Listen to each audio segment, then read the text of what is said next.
నమస్తే, welcome to Sakshi exclusive. Hi friends, ఈరోజు మనం ఒక ముఖ్యమైన విషయం చెప్పుకోబోతున్నాం. భూమి మీద జీవరాశికి ఆక్సిజన్ ఎంత ముఖ్యమో గురుత్వాకర్షణ శక్తి కూడా అంతే ముఖ్యం. ఎందుకంటే భూమి ఎప్పుడు తిరుగుతూనే ఉంటుంది. భూమి ఎంతలా తిరిగినా దాని అయస్కాంత శక్తి వల్ల భూమి మీద జీవానికి ఏమీ అవ్వదు. ఇప్పుడు ఆందోళనకరమైన విషయం ఏంటంటే ఈ గురుత్వాకర్షణ శక్తి ఇప్పుడు తగ్గుతోంది. ప్రస్తుతం ఇది మనకి పెద్ద హెచ్చరిక లాంటిది. ఫ్రెండ్స్, ఈ వీడియోలో ఆ వివరాలను పూర్తిగా చెప్తాను, ఎక్కడ స్కిప్ అవ్వకుండా చూడండి. మన భూమి ఒక అద్భుతమైన గ్రహం. దాని లోపల ద్రవ ఇనుము నదిలా ప్రవహిస్తూ ఒక శక్తివంతమైన అయస్కాంత క్షేత్రాన్ని సృష్టిస్తుంది. ఈ అయస్కాంత క్షేత్రం మన గ్రహాన్ని ఒక అదృశ్య కవచంలా చుట్టేస్తుంది. ఇది సూర్యుడి నుండి వచ్చే ప్రమాదకరమైన రేడియేషన్ను, చార్ట్ పార్టికల్స్ను అడ్డుకుంటుంది. ఈ కవచం లేకపోతే మన వాతావరణం నాశనం అవుతుంది, జీవం అసాధ్యం అవుతుంది, మన శాటిలైట్లు కాలిపోతాయి. కానీ ఇప్పుడు ఈ కవచంలో ఒక భారీ బలహీనమైన పాయింట్ అయితే ఏర్పడింది. దీన్ని సౌత్ అట్లాంటిక్ అనామలీ అంటారు. దక్షిణ అమెరికా, దక్షిణ అట్లాంటిక్ మహాసముద్రంపై ఈ బలహీనమైన ప్రాంతం విస్తరిస్తోంది. సాధారణ కంటికి ఇది కనిపించకపోయినా శాటిలైట్లు ఈ ప్రమాదకరమైన జోన్ను గుర్తించాయి. ఆందోళనకరమైన విషయం ఏంటంటే గత 10 ఏళ్లలో ఈ అనామలీ దాదాపు సగం యూరప్ ఖండం సైజులో పెరిగింది.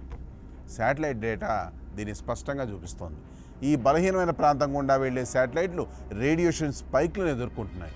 ఇవి సున్నితమైన ఎలక్ట్రానిక్స్ను షార్ట్ సర్క్యూట్ చేయగలవు. ఊహించండి, మనం రోజు ఉపయోగించే జీపీఎస్, కమ్యూనికేషన్ సిస్టమ్స్, వాతావరణ అంచనాలు ఇవన్నీ ఈ శాటిలైట్లపైనే ఆధారపడి ఉన్నాయి. ఒకవేళ ఈ రంధ్రం ఇంకా పెరిగితే $1 బిలియన్ విలువైన శాటిలైట్ పాడవడం, గ్లోబల్ నావిగేషన్, కమ్యూనికేషన్ సిస్టమ్స్కు ఆటంకం ఏర్పడవచ్చు. ఇది మన రోజువారీ జీవితాన్ని కూడా ప్రభావితం చేస్తుంది.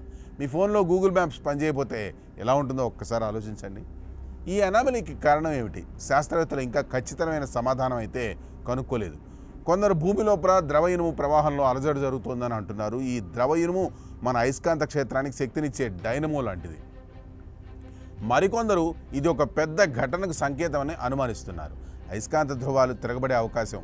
అవును, భూమికి సంబంధించిన ఉత్తర దక్షిణ అయస్కాంత ధృవాలు కొన్ని వేల సంవత్సరాలకు ఒక్కసారిగా మారిపోతాయి. ఇది సహజమైన ప్రక్రియే, కానీ ఈ మార్పు జరిగేటప్పుడు భూమి అయస్కాంత క్షేత్రం బలహీనపడుతుంది. ఇది కాస్మిక్ రేడియేషన్కు మరింత గురి చేస్తుంది. ఈ రంధ్రం విస్తరిస్తున్న కొద్దీ దక్షిణ అమెరికా, దక్షిణ అట్లాంటిక్ ప్రాంతాలు ఎక్కువ కాస్మిక్ రేడియేషన్కు గురవుతాయి. ఇది కేవలం శాటిలైట్లకే కాదు, మన ఆరోగ్యానికి కూడా ప్రమాదం కావచ్చు. ఎక్కువ రేడియేషన్ మన వాతావరణాన్ని దెబ్బతీస్తుందని, దీర్ఘకాలంలో జీవరాశులపై ప్రభావం కూడా చూపిస్తుందని శాస్త్రవేత్తలు అంచనా వేస్తున్నారు.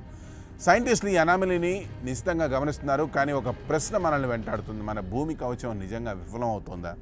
ఇది కేవలం సహజమైన మార్పా, లేక సాంకేతిక జీవన విధానాన్ని, జీవాన్ని ప్రమాదంలోకి నెట్టే ఒక సంకేతమా?